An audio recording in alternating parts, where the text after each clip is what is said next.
We've got the college football national championship game preview, and of course, NFL playoff preview in the divisional round as well. Bringing back our guest, Kevin Pryor, contributor for Fansided and, well, quite frankly, a million other media outlets. Kevin, it's been awesome having you back on the show here to break down these games. Brad, I appreciate you and Alex both. It's been fun. It's been a good college football playoff. Started off slow, but like any crescendo, it started to build steam, and now we're at the climax, so I'm excited about it. Yeah, coming full circle here. We had you on for those first round games all the way to the finish here, and we've got a really, really cool matchup here, and really a matchup that I don't think a lot of people saw coming. Right. Ohio State is one of those teams that I think people thought could get there, but the way they finished the season, of course, with the big upset loss to Michigan, they get hot in the playoffs, make the run all the way to the championship game, and then Notre Dame, which was a team that people saw as like, yeah, they're good, but they lost to Northern Illinois. It's Notre Dame. Can they really keep this thing going? And they just keep passing each test. So now we've got this really intriguing matchup here. And, Kevin, I'm going to start with you here because I really want to look at this game from multiple angles. Mm-hmm. What matchups are you really circling here? Because, look, Ohio State is a big favorite here, and we know that. Yeah. So where is the path for Notre Dame to potentially pull an upset here? What do they need to do? What matchups do they need to exploit in this game? Well, one thing about the Irish, Brad, is that, and I think that's helped them throughout this playoff run and really after the Northern Illinois fiasco, is that they don't beat themselves. They're a well-coached team. They know they have limitations. Riley Leonard, former Duke quarterback, grandfather went to Notre Dame and the whole bit. He just doesn't get the ball downfield, right? So what they incorporated was a more run scheme offense, really having him almost be like a single wing type quarterback, and then obviously the small intermediate passing. Obviously, Jeremiah Love, I think, you live and die with that running game. He's been banged up a little bit, but he's been fighting through it. A true warrior and a young man that, when it's his time, could be a first-round pick. I think, again, when you think about the defense, the young man, Fowler played with the 49ers, it guy that gives you a great edge. Howard Cross, son, as well. He's solid inside. Notre Dame's a team that plays great special teams, excellent defense, and just like I said, they're not sexy to watch, but they get the job done. For them to win this game, they're going to have to really play a fantastic, pretty much mistake-free ball game. It almost reminds me of Villanova, Georgetown, way, way, way, way back. I'm showing my age. But you're going to have to play a perfect game to beat Ohio State, because Ohio State is a well-oiled machine. How do you want to lose? How do you like your eggs? You want to run the ball, you want to throw deep, you want to play great defense. But I think, again, there is a gateway for Notre Dame because they will not beat themselves. And we've seen Ohio State in recent times, even in the last game, where they just don't put teams away. With all that talent, they don't put teams away. What they did against Oregon was an anomaly. That's not the norm. So, again, I think, the key for Notre Dame, keep the game close. Don't beat yourselves. No turnovers. Play smart football. And I think they probably would need some type of special teams or defensive touchdown to make it work. Yeah, I'm interested to see how this works, because when I picked Notre Dame for the last game, I said it's going to be because that Riley Leonard was going to make some mistakes, and he did make some mistakes in that last game. And I think the difference here will be, it won't be Quinn Ewers. It won't be Quinn Ewers back there. It's going to be Howard. Will Howard, excuse me, not Will Rogers. Will Howard. And they're going to score some points. They're going to attempt to score some points here now. Right. The thing that I wonder is, like you said, we said they have a good defense. What are they going to do to contain Jeremiah Smith? Now, we know what Texas did. Jeremiah Smith had, his name wasn't called. I think he had one catch, maybe. Right. Yeah. They double and triple teamed him. I mean, he might as well have been Calvin Johnson out there, as far as I'm concerned. Right. If you know, like when he was in there against Dallas or the Bengals, when he was just being triple covered and they still couldn't stop him. But So they shut him down, but it was the others that did their jobs. Henderson and those, they did their jobs. So I wonder if the game is close at halftime, I think if you're live betting, you're gonna have to go with Notre Dame. But if this game is, let's say, close, but close by like 10 points in a sense, I don't think Notre Dame has the wherewithal to catch up and play and get into any type of shootout with Ohio State whatsoever. So this is going to be, a fight in a phone booth. If they want to win, they're just going to have to get them in a phone booth and they're going to fight. You're going to have to, from a boxing term, you're going to have to fight inside and everything. It's not going to be haymakers. It's going to be a lot of body blows, just consistently body blows until you make that person submit to one knee. Because I think Ohio State's a good team. They're a good team. They're the most talented team, right? We all agree to that. Some might say even the most talented in all of college, in all of the college football playoffs at that time. They're also a little bit of a finesse. I'm not sure if they're built to be in a phone booth fight, because that is how Notre Dame plays. So if Notre Dame could get them to play their game and say, hey, we're going to brawl this out, this is a game that Notre Dame can win. If Ohio State stays true to who they are and just decides to play their style of ball, Notre Dame can't keep up. So, style, like we always say, styles make fights. Right. It depends on the style. Now, my heart, I know Brad usually asks, like, are you going with your mind? Or are you going with my heart? Is all in on Notre Dame. Right. I want Notre Dame to win. I want Brian Kelly to look crazy. I want all of college football. Since the SEC can't win it, I don't want any of the Power Fives win it. Let Notre Dame win it so I can watch everybody go crazy. Well, you're talking about test of wills, right? You're talking about Al Golden's defense against Chip Kelly's offense, right? Al Golden, he's reestablished himself as a football mastermind. Obviously, Temple head coach, the U and the whole bit. But what he's done at Notre Dame has been phenomenal. But then obviously Chip Kelly, who, people were really down on him after Michigan, really came out in the playoff and showed why, maybe you can question him as a head coach, but you can't question him as a play caller. So you're going to have those wills, right? The finesse and speed and overall talent of Ohio State versus the grit and physical mindset of Notre Dame. What comes out? And you mentioned halftime. I'll go a little further because Ohio State has that quick punch ability. It's almost like Tyson in his heyday. You're going to have to get down to the fourth quarter, because now I think the game in your scenario will have to come down to coaching. Who's going to be the better team? Who's going to be a more established team? Obviously, we've seen what Marcus Freeman did against Georgia with some of that strategic play, and what Al Golden that team has done. So it's going to be real interesting, because I think, again, if the game is close, it will come down to the last 6 minutes if Ohio State doesn't blow them out. And I don't think they will. I think it's going to be a pretty solid game. Okay, Brad. Yeah, when I look at this matchup, there's a lot of different things I'm looking at here, but you guys kind of hit on it. I think Notre Dame clearly thrives in a physical, low-scoring street fight. That's what they want to turn this into. That's where they excel. They really excel at controlling the pace of the game with their offense, running the football, long clock killing drives, and controlling it on first down. Look, we've talked about it on earlier podcasts. This might be the best secondary in football.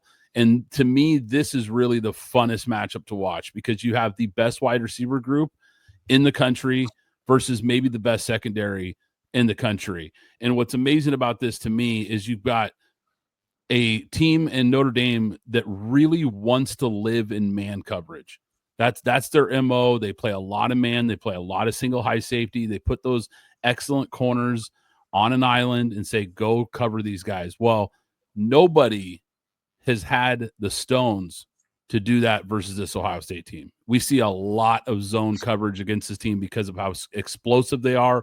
And it goes way beyond Jeremiah Smith. We know that. Emeka Egbuka would be a number one on almost every team in the country except Ohio State. That's how good this team is. So that matchup to me is going to be really interesting. I think you look at the veteran presence, the physicality of Notre Dame, that has to shine here, because you've got just smart, tough players, physical matchups at the line of scrimmage. Who's going to win at the line of scrimmage? I think I say this during every preview, but it's always just part of the story here. Are they capable of muddying up this game? Are they capable of turning this into that low-scoring affair? I think defensively, they've got to hold Ohio State under 21 points. I think that's really kind of the key here. If this balloons above that, then I think it could be a problematic game for the Fighting Irish. But I look to their prior matchup. These teams didn't play that long ago. 17-14 was the final score. Now, Ohio State won that game, but they turned it into the type of game they wanted it to be, and they had a real shot in that game. It's going to have to be that kind of game if they want to win this game. And the defensive backs, once again, they're going to have to reroute these guys. They're going to have to play that tough bump and run type of coverage, and they're going to have to tackle well in space. You cannot let these guys get loose on yards after the catch, because that's a big part of this Chip Kelly offense, getting guys with a little bit of space and then letting their athleticism take over. So tackling, defense, all those. But guess what? That's what Marcus Freeman does as well as anybody in the country. Yeah. His team is so buttoned up. They're so dialed in. They're so fundamentally sound. I think they've got a chance. And I think the blueprint is clear here. Obviously, I don't trust Notre Dame in a shootout. I just don't think they're wired to go in that type of game. And I think you guys also hit on something that's important here. Stay in the game throughout the game, right? You can't let this game get away from you early, especially. It can't be one of those things like where we saw Oregon come out really flat and all of a sudden, boom, boom, boom, couple quick scores and it's over because you're not catching up to this team. Even though they played better in the second half, it's too late. You're already out of the game. Yeah. So you can't have that type of scenario. You've got to find a way to keep this low scoring, make some plays, play the field position game. I think they can do that. Now, for me, the big matchup, though, that scares me if I'm the Fighting Irish is that Ohio State defensive front. Those guys are nasty, and they can get after it. And this is a team that's only allowed 62 rushing yards per game in the playoffs. Yeah. I mean, they are just had a rebirth in the playoffs. Yeah, absolutely. And you look at JT and these guys up front, their offensive line for Notre Dame has been compromised. Their starting left tackle is out. Their starting guard is questionable. So that offensive line's a little shaky. That could be the matchup. If Ohio State wins in a blowout, if it does get ugly, I think that will be the matchup we look at and say, look, they just couldn't block them. And Riley Leonard's going to be on his back, and they're going to be in the backfield shutting down the running game. That's going to be challenging for them. And historically, we've seen a lot of blowouts in these national championship games. I still think Notre Dame has a chance to make this close. I really do. I think Notre Dame, with their execution, their coaching, I think they have a real shot here. And I am going to be so fascinated to see, like I said earlier, what kind of defenses are they going to come out in? Do they have the guys they feel like they can cover these guys on the outside? Because when you can play man-to-man and single high, you can put an extra guy in the box. Yeah. And now all of a sudden, Travion Henderson and Judkins, they're less of a factor now. So if they can continue that formula like they've been doing throughout the playoffs, they've got a real chance in this game. Oh, no doubt. And again, you're talking about a Don Shula and certainly, Jordan Clark, Ryan Clark's son to safety. They're a very physical bunch.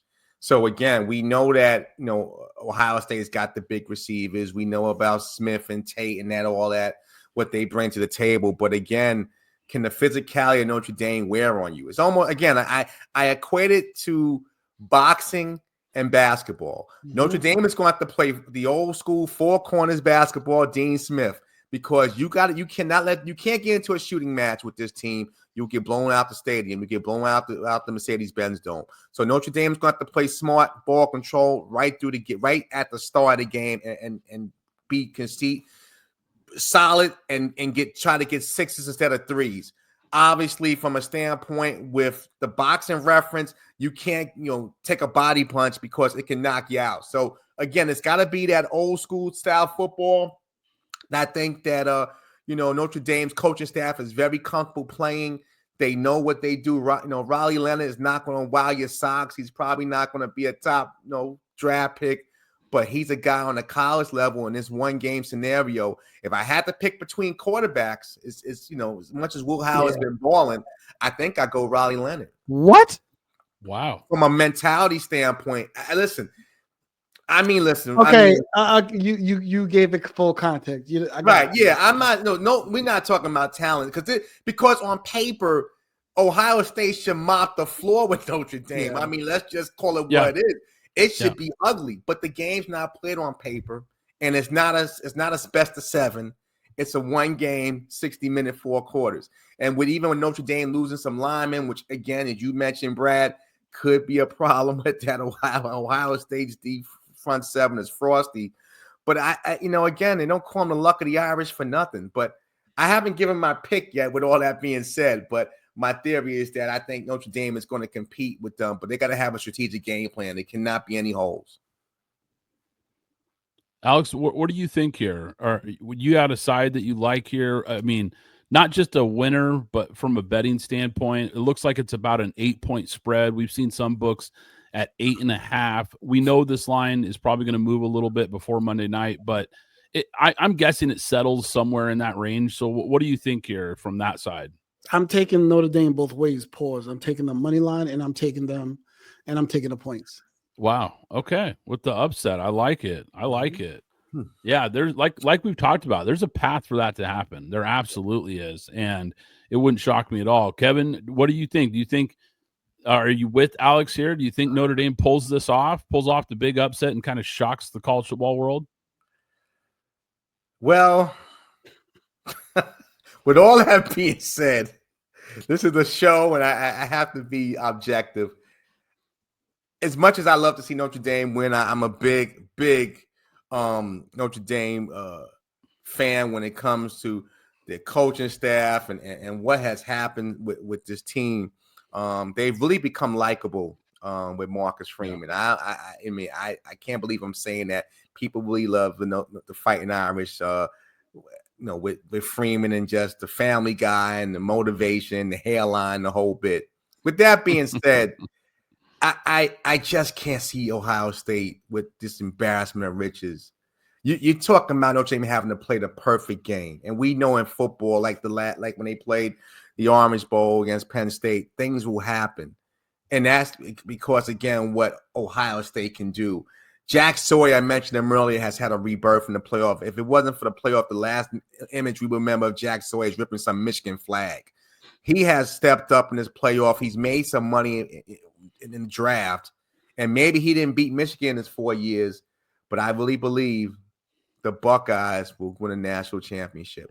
I just, again, as much, I didn't want to say it because I really want Notre Dame to win, but I can't honestly pick Notre Dame with that running game they have with Henderson and Junkins and that passing game and that defense. I mean, you try to find a hole, I dare you. I got to go Ohio State. Now, do they cover?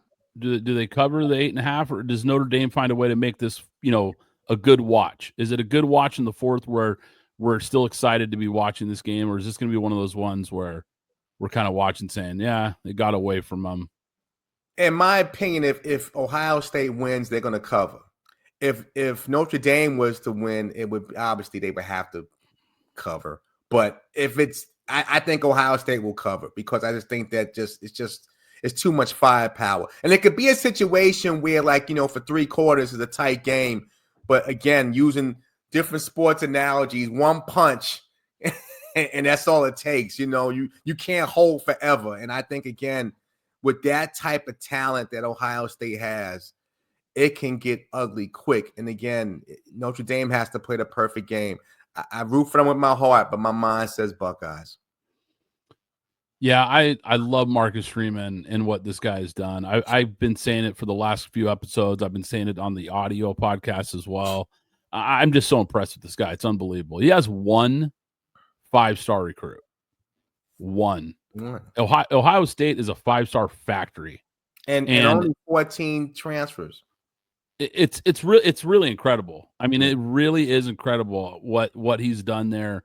This run that they're on, it deserves the attention it's getting because it's really been unprecedented. I mean, the talent roster, like you said, it's a mismatch. On paper, this is a mismatch. Yeah. But what he's been able to do, him and that staff, to get the most out of these guys, to get the buy-in from these guys, like I've talked about earlier, just how disciplined and buttoned up these guys are, how smart they are. I mean, these are high football IQ guys. and it shows. It shows on the field every time they go out there and play. With that being said, I'm with you, Kevin, in the sense that I just think there's too much firepower. Boo. I do. And look, if Notre Dame pulled it off, it would be really cool, and I'd be all for it. But at the same time, this is one of those situations where I just think there's too much firepower. Now, I am going to say this though, I think Notre Dame covers, and I think we get a classic game. And the one thing that the one thing I saw with that Texas game that makes me a little nervous about them is that there's really one path, I feel like, and we've talked about it here, for Notre Dame to win this game, which is to kind of muddy it up, get ugly, low scoring. But we just saw Ohio State go through a game like that and still win. They don't have to beat you in a shootout. So I feel like Ohio State could still win this game, even if it kind of goes Notre Dame's way, so to speak. If this is a 20-14 kind of game, I still think Ohio State just has the firepower to pull it off. But 8 points, 8.5 points, you're getting over that touchdown. I think Marcus Freeman has his guys ready to play. I think they're dialed in, and they find a way to hang around in this game, and we get a classic national championship game. So I'm hoping for it, but I also think it could realistically happen. Yeah. Go ahead. Before we move on, what do you boys think about? There was a rumor coming out about Ryan Day if he wins the national championship, he takes his trophy and leaves Columbus, because who can live with all that pressure and stress? What you guys think about Ryan Day's future, win, lose, or draw? When you say leave, I mean retire? No, there was a rumor out that he would maybe look to move to the NFL and take Chip Kelly with him as his OC. I mean, you guys are NFL guys, so I'm curious. Again, just because he just took so much pressure. He came out earlier this year, mentioned that losing his father and losing to Michigan were equal. Like, it's crazy stuff like that. So I'm just saying, like, maybe it's it's just time to because it's delusional for any fan base to say that I'd rather beat our rival than win a national championship. Just in my opinion, right. Personally, I think if he does do it, I think he stays in the college ranks. The Chip Kelly to the NFL thing, if you've been following anything that LaShawn McCoy and Deshaun Jackson have been doing, he's not well liked in the NFL. And even his 1 year in San Francisco, he's had some issues. So I don't think he's a well liked person. So that I think as a head coach, right? As a head coach, but I think it still might be some issues because the players are players and they talk. But I don't know. I don't know if Ryan Day is an NFL coach. But then again, I didn't know if Matt Rule wasn't. I mean, we quickly found out that he wasn't. But I mean, I don't know. I don't know if anybody's clamoring for Ryan Day. And I think that I've heard more noise about Marcus Freeman. Not that he would leave, but I've heard more noise about Marcus Freeman than I have about Ryan Day. He's a hot commodity as well. Mm-hmm. Yeah. So it's funny because we're talking about potential college coaches going to the pros. Obviously, Dion is kind of the hot name right now with the Dallas rumors. And look, I'm not saying Dion would or could or couldn't. I don't know. I don't know. Maybe he could be a great NFL coach. I have no idea. I know this though. If I'm an NFL GM or owner and I'm looking to the college ranks, Marcus Freeman's the guy. That's absolutely the guy. And that's not a shot at Ryan Day. He's a great coach too. But if I'm Ryan Day, I'm not leaving Ohio State at all. I mean, you've got this place rolling right now, and you're getting, big time top 2-3 ranked recruiting classes every single year. Yeah, you've become an NFL factory for talent. We just talked about it. I mean, win this game or lose this game, this is the most talented team in the country. Right. It's just a delusional fan base, Brad, where he'll win a national championship and in 10 months from now lose to Michigan again, and then they'll be looking to fire him. So I mean, it's just a delusional fan base, and it's like when your kids and wife need security, and you got to have security in front of your house. It's like, this is football we're talking about, for crying out loud. So I don't know. I mean, I just wanted to bring it up because you guys are great football guys and mentally know the game. So I'm like, would he just say, you know what, take your trophy and stuff it? I'm getting out of here. And you know what? And we mentioned that, but you know what? And I think I said this on maybe the audio, Brad. Kenny Dillingham is quietly a hot name out there as well, whether it just be for OC or even head coach. He's a hot name. I really, And he's young. like. Yeah, I think he's only like 35, but I really, really like him. I think he's destined, for a bigger program, but he might be the guy that can make a jump to the NFL soon too. Yeah, I think, just going back to the Ryan Day thing real quick, I think it'd be crazy. I have not heard a lot of buzz for him as an NFL guy, so I'm not sure like how serious that is. And as far as leaving this job for a different college job is obviously just crazy. Yeah, you're at the bluest of blue bloods. Yeah. There's not there is no level above Ohio State. There might be equals, but there's no level above this program. So yeah, I just think it's either, if you're really worried about all that, or if there's some discontent, maybe you get your trophy and you just hang it up and you just you would just walk off Elway style with with your championship held high and say, I'm done. But I don't know. Leaving for another college job seems absolutely crazy. The only thing that would make sense would maybe be the NFL if he wanted to take on that challenge. But I certainly haven't heard anything. But who knows? We've seen crazier stories that kind of come out of nowhere. So it'll be fascinating to see. And yeah, real quick on Kenny Dillingham. Yeah, we talked about him a lot this year. He was a guy that I really talked about a lot throughout the year. Former offensive coordinator at Oregon. So I was able to kind of see him up close and see what he did, really resurrecting Bo Nix's college career, and then, taking his stock while it was high and getting that job at Arizona State. The one thing about him is I think it would take a pretty big paycheck to get him to leave, because he's home. Yeah, he's an Arizona guy. And so this is kind of a destination job for him. I think he really loves being the guy that could build this program. So, granted, if one of the big blue blood programs comes knocking with a really big paycheck, maybe that changes his mind. But I think it would take a pretty big job opening to get him to leave that job, even though we don't view Arizona State as like this premier job. I think for him it is. So hey, walk around Tempe's campus and that might have a different spin on it. It's a beautiful campus in more ways than one. All right. Yeah, it certainly is. That dramatic pause with just move on, Brad. Just move on. You're gonna get in trouble. Family program. Yep, we're gonna keep it PG-13 the rest of the way here. We've got Kansas City Chiefs, Houston Texans, and the divisional round. This is where things really start getting fun here. Who do you like here in this matchup? Chiefs are a pretty big favorite, and I think rightfully so. Obviously, the number one seed, best record in the NFL, the defending two-time champs. I mean, we could go on and on about this team, of course. And Houston's been a nice story and a good team. Love D'Amico Ryans. I think Stroud had a really nice kind of bounce back performance in the playoffs last week.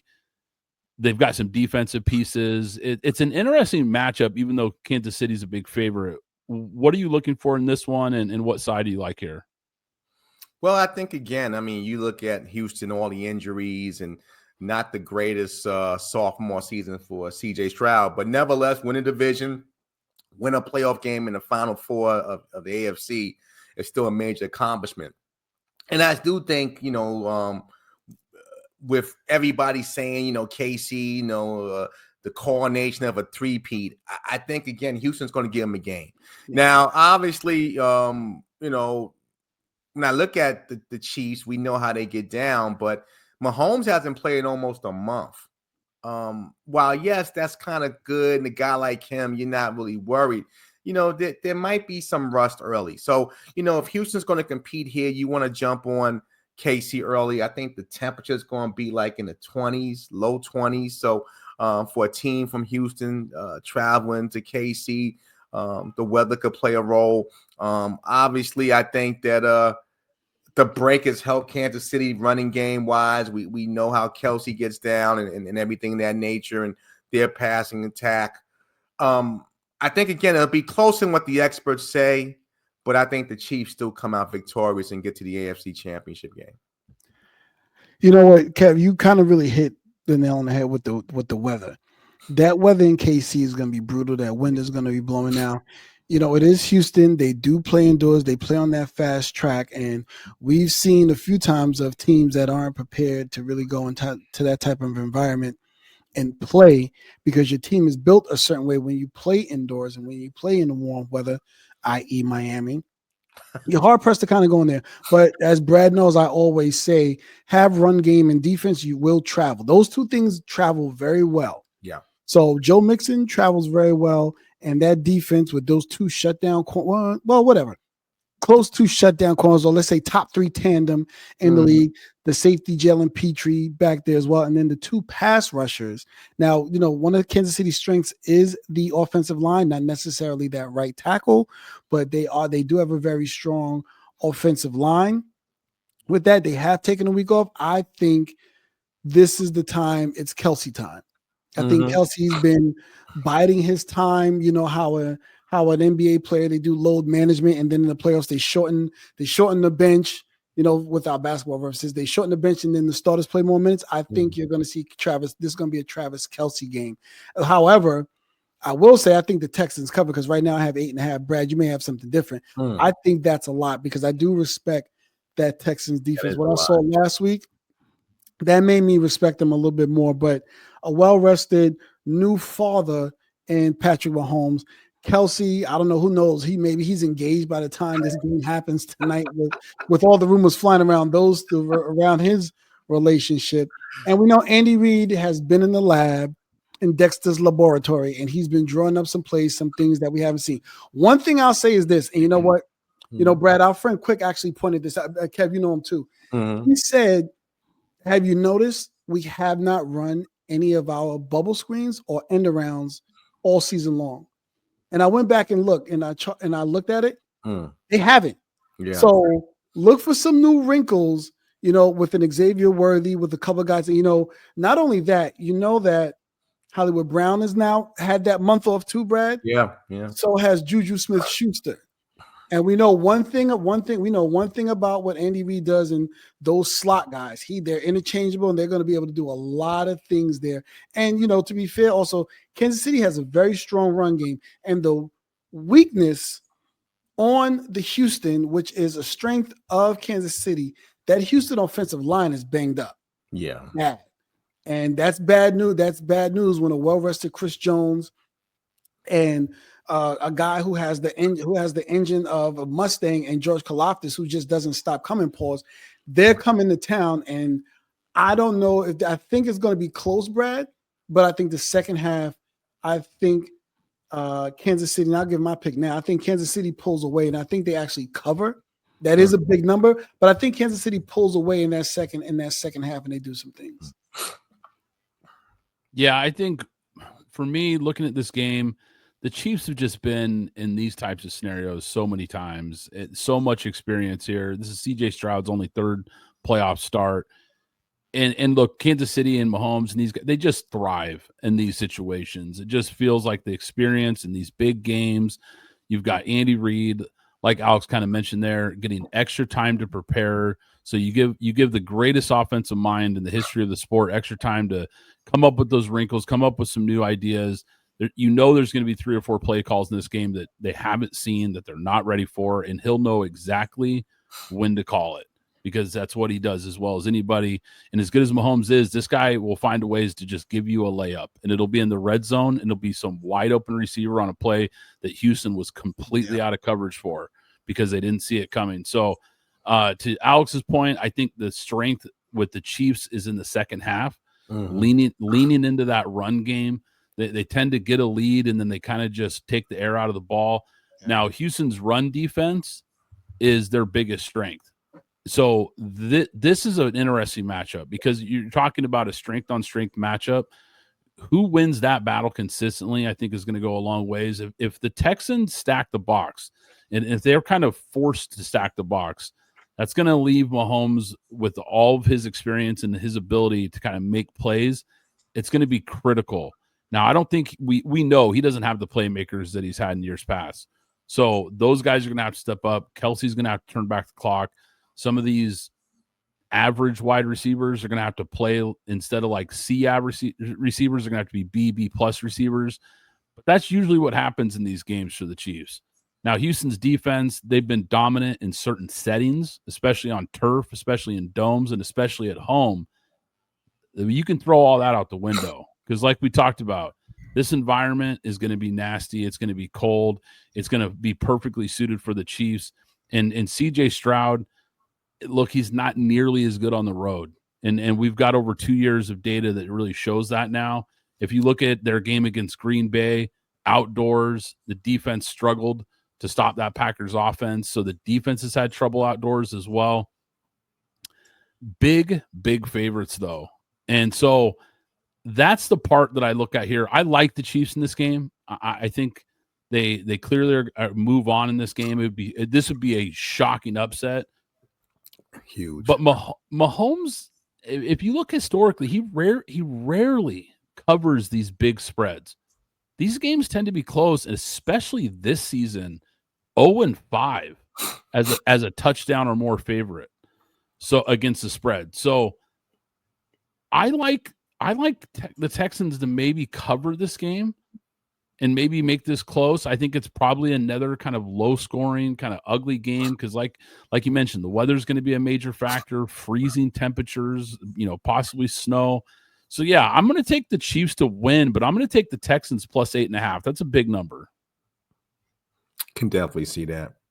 Yeah, that is a big number, but I think that second half push, I think they're not gonna want to come back out on that field, that cold field from that probably warm locker room after halftime. And who's the best in the business right now at halftime adjustments? Big Red. Yeah, no doubt about it. Yeah, absolutely. Let's shift gears here. We've got an NFC matchup that I think is fascinating. We've got the Detroit Lions, Washington Commanders here, the surprising upstart Commanders versus this Lions team that's looking to make another deep run in the playoffs, the number 1 seed. Kevin, I'll start with you again. What are you looking for in this matchup? What do you like in this matchup? Where do you see some places where maybe the Commanders can exploit the Lions here and vice versa? Well, first and foremost, I'm so happy for the Commanders franchise, Washington. This is a rabid fan base that definitely deserves a winner. Very similar to my Jets allegiance. They've been in the desert for a long time, so I'm happy for them. They got a quarterback who's beyond his years, and he's doing things that's not the norm. You're not supposed to see rookie quarterbacks going to a playoff game and play with such control, and not just the ground and pound and the great defense. I mean, Jalen Daniels is winning games, and he won the game last week against Tampa. So again, that Magic Johnson group with Washington is doing some great things. Obviously, I think it's Detroit's year. I think Detroit, very similar to how NBA teams, when they got to go through the gauntlet before they can win a title. They did that last year, and then maybe if a couple bounces of the ball goes another way, Detroit wins that game against the 49ers. So this is definitely their year. Home field advantage. I think again, I like what Detroit does on offense. I love their running game. People are starting to get healthy again. I think Washington, while I don't believe in moral victories and things of that nature. And we got a rookie quarterback, and we're just happy to hear Dan Quinn and Kingsbury want to win now. I just think that the Lions is just too much. And not to mention the Lions play with an edge. They don't necessarily play the traditional football, maybe almost Madden-like sometimes with Dan Quinn, with Dan Campbell, which is kind of crazy. But, Washington, McLaurin and the little things they do and the coolness of Jalen Daniels, I think, it comes to an end on Saturday night. I think the Lions win. I think the Lions win big. Yeah. You know how we always talk about a lot of games are won in the trenches? Well, the Lions had the edge on the trenches that matter the most, and that's that offensive line. And the Commanders, let's talk about the Commanders for one quick second. Very lucky team. And what I mean by lucky is we found out recently earlier today is that Ben Johnson, the phenom from the Lions, did not go to the Commanders because he wanted to keep Sam Howell. Right. That's the word out of Washington. Right. And, you know, if you're looking for any bulletin board material, Jane Daniels, there it is. You know, so I'll say that on their end, but on the Lions end, I think Penei Sewell and those and Frank Ragnow and those coming to town, I think they're going to dominate that. Now, the thing about that is the Commanders are very strong inside with Payne and Jonathan Allen, and if they get a nice rotation with the kid they drafted out of Illinois, Johnny Newton, maybe they can do something there. But you know, Gibbs is an east-west runner. He's not a between the tackles runner. And let's not forget and talk about between the tackles. David Montgomery is back. So now, right? So that offensive line now with the full repertoire of all their offensive weapons at hand. Again, I think maybe Jane Daniels, if I were to see this game play out, you know, maybe in the first quarter there's some things there. But then I think that offensive line and that running game and that offensive line specifically just start to punish that defensive line. They do. Now, let's not act like the Commanders don't have Frankie Louvu and Bobby Wagner back there, but even I don't think for 1 second either of them want to see Big Penei Sewell coming at them on the outside blocking for Gibbs or any type of counter runs behind him that Montgomery's going to run. I just think this will be a game where if Madden was still alive, he'd be giving the turkey to the offensive line of the Lions. It'd be a lot of boom, boom, boom. Yeah. Yeah, I have a feeling Penei Sewell would probably be one of his favorite players to circle in this one for sure, because that guy is just a monster. I mean, an absolute monster. And, yeah, the O-line is a key, a big-time key to this game, because I think the one issue that Detroit could have is they have struggled with mobile quarterbacks. Yes. And so this is what, if you're a Lions fan, this is the part of the game that should make you nervous, because we know that Detroit defense is really taken a hit with so many key injuries. They're getting some guys back, but can they hold up against this ultimate dual threat quarterback and the things that he can do, the way he can extend plays, even when you're in the right defensive call, he can make you look bad. Just with his mobility to get out of the pocket, extend the play, and all of a sudden your perfect defensive call is up in flames. And so that makes me a little nervous if you're a Detroit fan. But I also am on Alex's side in the sense that how do they slow down this Lions team? I think they're going to have a lot of trouble with that offensive line, with Jared Goff, with Sam Laporta, Amon-Ra St. Brown, and the weapons on this offense, being able to control the ball. And I think if I'm the Lions, I really lean into it and just say, look, have fun watching the game on the sideline, kid, because we're just going to pound the rock all day, and we're going to have 8 9-minute drives, and we're going to punch it into the end zone, and we might even go for 2 because our coach is crazy. And that, that's go ahead. Go ahead. I was going to ask, because that's a great point about them having issues with the mobile quarterbacks. I know they're getting Alex and you know what I'm saying. Thank you. Right.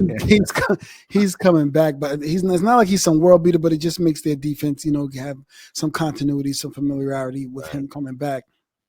Do you take a page out of what the Ravens did last week and really intentionally running Lamar Jackson, do some of those things, because they don't have a strong their running backs are not strong. Their running game is strong when you add Jane Daniels to it. But what do you think about some actual design runs for Jane Daniels, a la what we saw last week from the Ravens intentionally running Lamar? What do you think about that to kind of get these guys off balanced? I think we're going to see it. And I think it's a great point, Alex, because there is no tomorrow. And that's, that's what happens in these playoffs, where it's like, look, you win or you go home. So you don't leave any bullets in the gun. And I think that is definitely a possibility that we see a heavy dose of Jane Daniels. In the regular season, you kind of try to protect these guys a little bit. You don't want your franchise quarterback taking a bunch of unnecessary hits. Exact same thing, obviously, with Lamar. Like, you kind of pick your spots when to use Lamar. But then in the playoffs, all of a sudden, it's like, all right, let's take the train wheels off. Let's let them roll. And I think we're going to see that from Jane Daniels too, because I think they're going to see on tape, that this team has struggled with that. Yeah. And I think we're going to see a lot of RPO. I think we're going to see some zone read. I think we're going to see a lot of designed rollouts. We're going to see some quarterback power. I mean, they're going to have some things for this team. And so I think this is a kind of game where I think we could be looking at a shootout here. And I think I like the over in this game. I think the offensive weapons on both teams, it could turn into a pinball game, a back and forth type of game. And that's going to have Lions fans nervous because we've seen this kid's got some magic in the fourth quarter. And if this is a close game in the fourth and it's a shootout, I'd be really, really nervous if I'm a Detroit fan. But I think the outcome really, and I kind of alluded to earlier, was I think it's going to really hinge on these fourth down plays because both these coaches have a tendency to be hyper aggressive and go for it on fourth down, to go for it in the red zone especially. And those plays are going to be absolutely key. Who can get the stops or who can get more stops in those situations, I think is going to be absolutely huge. And in Washington's defense, I mean, they performed well against the Buccaneers, but if you really watch that game closer, the Bucs still had a lot of opportunities where they really could have taken control of that game. Yeah. I don't know if the vulnerabilities of that or that defense, I think it gets exposed in this one. So I guess it's a long way of saying I still like the Lions here. I think it could be a fascinating watch, but Jared Goff, the decision-making, the offensive line play, the running game, I think it's just too much. Yeah. I think it's too much for these guys. And look, the Lions brought back just about everybody from last year. They have experience. They made a deep playoff run with these guys. You know, I think this is kind of where the magic runs out for this young team. And look, if you're a Washington fan, you say, hey, we got the rookie year, we got a franchise, we've got a coaching staff that knows how to use them, and you're happy going into next year. Yeah. And the Lions move on and say, well, you know, we're not happy with anything less than a Super Bowl. It's been a hell of a ride for Washington. They got a lot to look forward to over the next several years. Yeah. With that being said, I'm going to take the Lions to win this game on the money line, but I'm going to take the Commanders plus 9.5 because similar to like we talked about, that's too many points. I think Jayden Daniels' offense is going to be able to score some points and hang around in this game. And with it being 9.5, that's just a big number. So yeah, I'm gonna go with them to cover here, even though I do like the Lions. Let's shift gears here. LA Rams, Philadelphia Eagles. Rams coming off of that big win. Eagles just physically punishing the Packers last week. Interesting matchup here, kind of two different style teams. Kevin, what do you like here? Eagles are a 6-point favorite. They're going to be at home. Another game up there. You guys know the Northeast this time of year. It's going to be cold. It's going to be nasty. Mm-hmm. What are you looking for in this matchup here between Philly and LA? This is going to be a great matchup because I think, as we all know, when it comes to football and any sport, it's not about when you play them, is when the team is hot. The Rams, to me, right now are fish grease. I mean, they're just doing some amazing things. Matthew Stafford in that group. The Rams are a scary bunch. Jared Verse on the defensive end is coming along, the rookie from Florida State. Obviously, Jalen Hurts, I don't know what's going on with him. Just does not seem like the same player from the Super Bowl run a couple years ago. A.J. Brown is reading books on the sideline. I understand that he's been doing that a lot, but that's for a whole nother show. Obviously, Saquon is Saquon and is doing amazing things, and they will lean on him. But this one here, this is the fly in the ointment for me, Brad, because I think the Rams are a team that if it's going to be an upset this weekend, this can be the game. I know it'll be cold, but I don't think that's going to bother the Rams. I think Matthew Stafford is battle-tested. And right now, quarterback play is huge. I know a lot of Eagle fans. I know Gilly and his crew is dancing in front of the link. I got the Rams pulling off the upset. I mean, football is a weird game. And sometimes when you face a buzzsaw, you're going to get cut. I think the Rams win this one in a close one by 4. So, Kev, let me see if I can change your mind really quick. And let me read you why. Mm-hmm. Sunday, January 19th, Philadelphia, Pennsylvania. Cloudy with snow developing in the afternoon. The game's at 3 o'clock. Temps nearly steady. The low mid to 30s. 90% chance of snow. Okay. That does not bode well for a team that likes to kind of throw it all around the yard. They barely use Blake Corum. I know the kid Williams that they had from last year, he's showing some things as a runner, but I think the weather and that home field advantage for Philly is going to take over, especially this game is at 3:00. Snow's supposed to start around noon. And they're supposed to get about 3 inches. Mm-hmm. That alone to me just tells me that this is going to be a heated field, Alex. They got heated benches and they got all type of chicken broth. I mean, I hear you. Again, certain things just don't make sense, but the Jalen Hurts players got to catch up to him eventually. And I just can't see this guy. I know Saquon's a bad boy, but it can't be one-dimensional.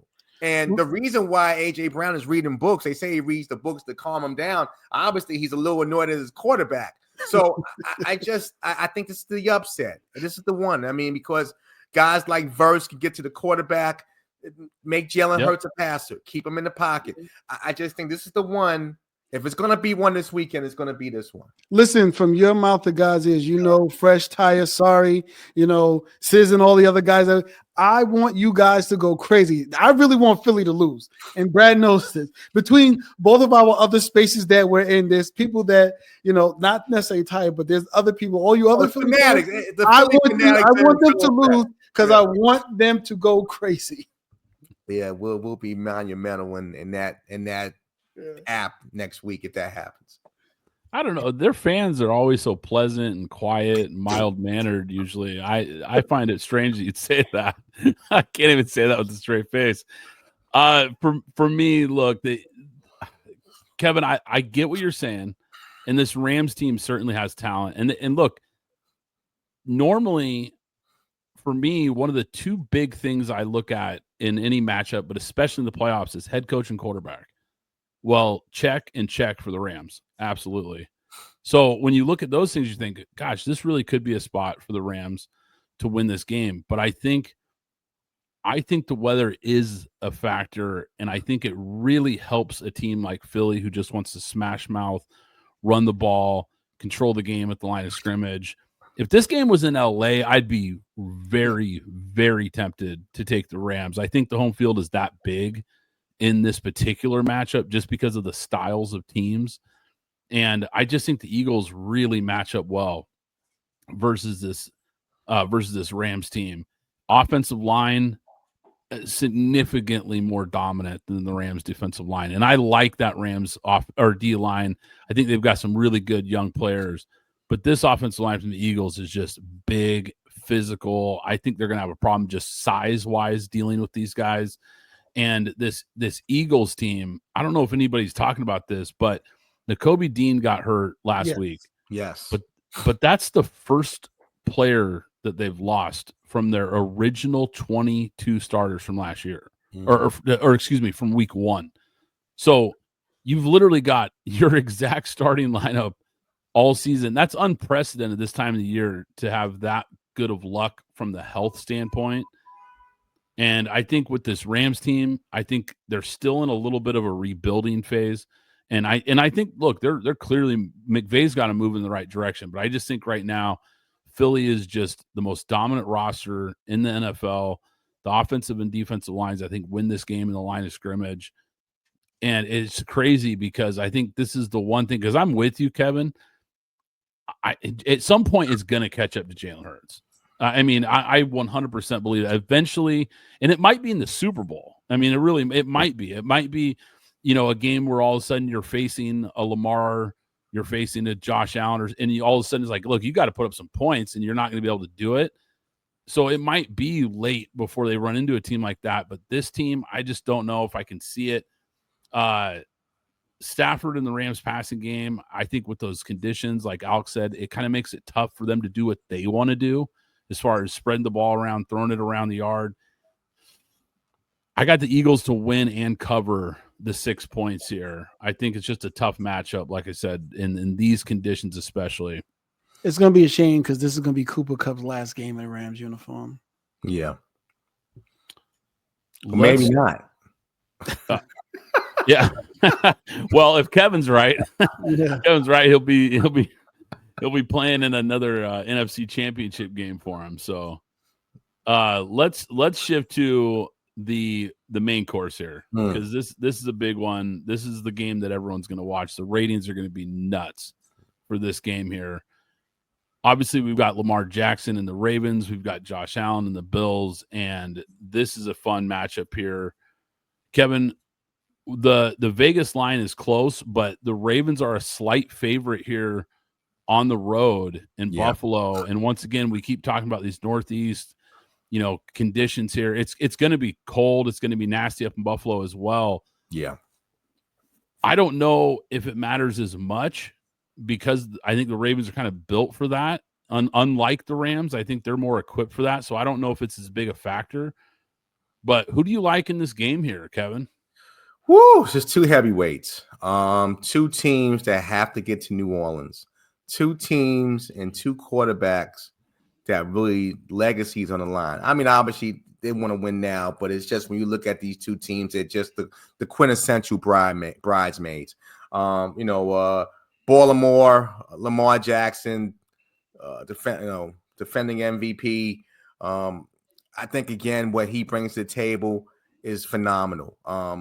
Run pass combination. I don't think the Colts going to really bother him. You got Derrick Henry, the battering ram, who I think if I'm Baltimore, you brought Derrick Henry in for games like this. No Zay Flowers this week. I think obviously that knee, it's that situation with the injury he has. If I'm correct, it's stability is an issue, so you can't take a chance of him blowing out an ACL. So he's probably out this week. Obviously Josh Allen, who, depending on who you ask, is probably the MVP. I think they're probably going to be dual MVP. It's going to be co-MVPs this year. I think they're going to both get a piece of that. Buffalo, again, Coleman, that group, and them young receivers. What Buffalo has done for a team, I thought they were on the downcline, has really kind of reverted themselves. Less is more, getting rid of Diggs. And this team has revamped themselves and put themselves in a position to really get to Super Bowl. This one is tough. I battled with this thought who to go with, because I think, again, this is going to be a bloodbath. And maybe the reason why I know I'm putting myself ahead, the Chiefs get back to Super Bowl, is because the winner of this game is going to beat the crap. They're going to beat the crap out of each other. Like, what's going to be left for next week? But we're talking about this one here. I think, again, Derrick Henry, Lamar Jackson, Harbaugh get it done. They find a way to win in Buffalo. And now that Buffalo program has got to look at themselves and say, well, what do we do? I think the Ravens win and go get some barbecue in Kansas City next week. Yeah, you already mentioned the weather on I guess the Northeast in general, Philly and now Buffalo. It's supposed to be raining all night on Saturday and turn into snow. So they may even delay that game if they can't get the snow cleared up, the way it's saying 93% on Saturday. So you know how that goes. Mm-hmm. But that game isn't until Sunday night. So they'll probably get everything cleaned up. And even then it's going to be about 10 degrees. Yeah. 10 degrees. Listen, 10 degrees any place is different until you're anywhere like in Chicago or up north in the Northeast, specifically over there where you're talking about where Orchard Park is. So it's going to be cold. It's going to be brutal. And that does play into what the Ravens do well, which is run. And kind of they're a team that's been prone to get into a little bit of a brawl with you. Usually they have a tough defense. Their defense isn't as tough. As I mentioned, one of the things I mentioned, and I'll preface this by saying, which is why, because I'll tell you this first. I was torn because I wasn't sure who I wanted to do what. I didn't want if I wanted to know our Buffalo fans to go crazy, Lath, or if I wanted our Baltimore fans to go crazy, Sauce, and even those. So I'm really voting to have the Baltimore fans go crazy. I'm going to break even there. Have the Baltimore fans go crazy. Really rooting for them. You're really missing another place, huh? Yeah, I say it again. You're really missing another place. You've been yes. So, and Brad, listen, Brad knows I have a healthy disdain for Josh Allen, not about his play, just about how people talk about him and certain things like that. So for me to pick Buffalo, I'm really wanting somebody to go crazy. But in all honesty, I think that home crowd, I think the way that Josh Allen, I mentioned it on the previous pod, that they broke the record for 16 games, but they did it in 17, the least amount of turnovers all year long, only with 8. So they're not going to be prone to turn the ball over. I'll tell you this, and I'll wrap it up by saying this. If I'm Buffalo, I might even play 46 defense and dare Lamar to throw. Your best weapon is not there. Your safety valve and Zay Flowers is not there. Right. I'm going to take a chance, and I'm going to play again. I'm exaggerating. 46 defense. I'm going to stop the run. Let me see Lamar throw the ball and see what that really is. I mean, obviously going to have to keep him in tow as well, but both sides are going to have to do that. But I'm going to try and keep Derrick Henry, make him have 30, 35 carries for 100 yards, make him really work for it, and see if Lamar can throw himself to a win. Man, this game is fascinating.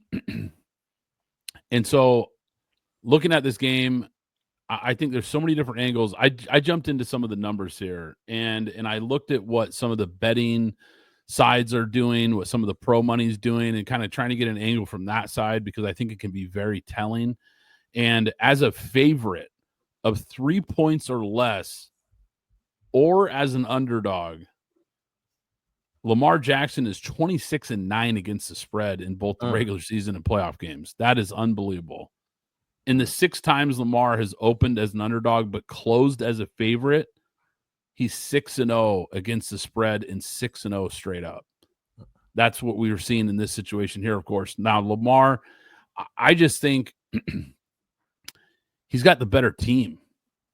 Buffalo is a good team. This Ravens team, when I really dove into the numbers and really kind of looked at these teams up close, I'm not sure, outside of Josh Allen being as special as he is, and we know how good Lamar is, they kind of cancel each other out. So I kind of had to put them on a shelf and say, okay, so who wins the rest of these matchups? And it just kept checking off Ravens. It's just, they've got the better defense clearly by a mile. And I think that's the really big one. This is a Ravens team with a top 10 defense playing a Bills team that their defense is 27th in the NFL. They're not good at all. And I have no idea how they're going to stop this Ravens team running the ball. And to your point about the 46 defense, I think they come out in 13 personnel. Mm-hmm. And I think they pound the rock, 12, 13 personnel. And I don't think it matters that Zay Flowers is. I really don't think it matters at all. I think Isaiah likely is going to be a guy to watch out for in this game. I think he is going to be kind of the X factor. And I think they're going to pound the ball, and the Bills are going to have no chance to stop this. I'm surprised the Ravens aren't a bigger favorite here. I think that this is a total mismatch on paper. Hey, real quick, Brad, when you dug into the numbers, what did it tell you? And I know I mentioned it last week. What did it tell you about the Ravens' second half defense? So that's where I was going to go here in a second, because and it's interesting you brought that up, because the Ravens are known for being one of the best first half teams in the NFL. But in the second half, we've seen this team have some struggles. And the Bills, on the other side, have been one of the most dominant second half teams in the NFL. So to me, if those numbers kind of pan out here and we kind of see a similar type of game, I think the Ravens need to be up a comfortable margin in the first half. I think they need to get a 10, 13-point lead going into halftime to feel comfortable, because we know that Josh Allen has kind of, especially this year, has kind of been known to flip the switch in the second half and come out hot and can really get things going. But, once again, I just think the matchup is so heavily favored in the Ravens. I just don't see any advantages here. And like I said, the quarterbacks, to me, it's kind of a wash. So I can't even really look, it's just they're both great. They're both dual threat guys. They're both going to make big plays. To me, it's just you got to look at the rest of the team, and it's all Ravens here. I mean, once again, and Alex, you pointed this out. You were early on this. You even before their rank, because their ranking had kind of slipped throughout the year. And you were early saying on this podcast that Bills defense is trash, and it's not good. And I don't know how they stop this team. And that, to me, that's the biggest thing here, because I think the Ravens will be able to get enough stops with their top 10 defense, and the Bills won't. And I think this game actually gets ugly. I think the Ravens win. I think the Ravens blow them out. Woo. I think this is an ugly, ugly game. And quite frankly, they should. You've got a guy who's, like you guys said, is probably going to win his third MVP. You've got the best running back of this generation still playing like it. And look, Josh Allen's got a good team. I'm not trying to say the Bills are trash or anything, but on paper, I just don't see any real advantages here. Their offensive lines are pretty equal. So that was kind of another thing. It's kind of a push, but to me, it's just the other side of the ball. I think they win easy. I think they cover. And I think that strong defense, Lamar Jackson and his consistency to make plays, just tough matchup for the Bills here. I think the Ravens win this game easily. Wow, I hear you. And, Brad, just what you mentioned, I mean, with the combination of being a holiday on Monday, this could easily get over 25 million, maybe more viewers, this game. Yeah, I think it's going to be the number one game in the playoffs. And I think because of the MVP narrative as well. And I also think I think there's a little bit of Kansas City Chiefs fatigue. I think the country, obviously not Chiefs fans, but I think the country is kind of rooting for one of these teams to break through this year. The field. On the AFC side at least. Mm-hmm. On the NFC, the Lions kind of have that Cubs feel from a few years ago when they made their run. It kind of feels like the rest of the country's going like, hey, it'd be cool to see them finally do it, right? A team that's been bad for so long. So in the NFC, they kind of feel like the America's team this year. But I think in the AFC, it's kind of become anyone but Kansas City.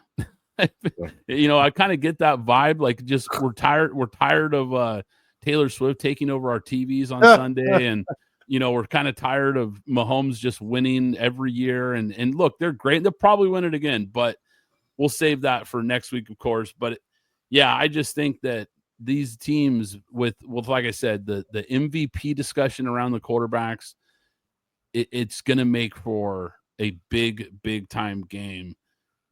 But guys, I just want to take a quick second to say this has been an absolute blast like always. And Kevin Pryor, once again, thank you for being our guest. This has been fun. It's come full circle here all the way from the start of the college football playoffs till now.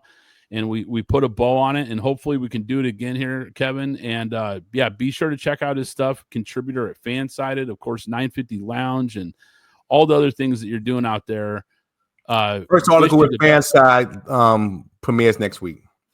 Oh, there you go. There you go. So be on the lookout for that. And guys, all of you guys that follow, of course, on Twitter at PGF Podcast, I will be retweeting that out to you guys. So you'll be able to check that out, of course, as well.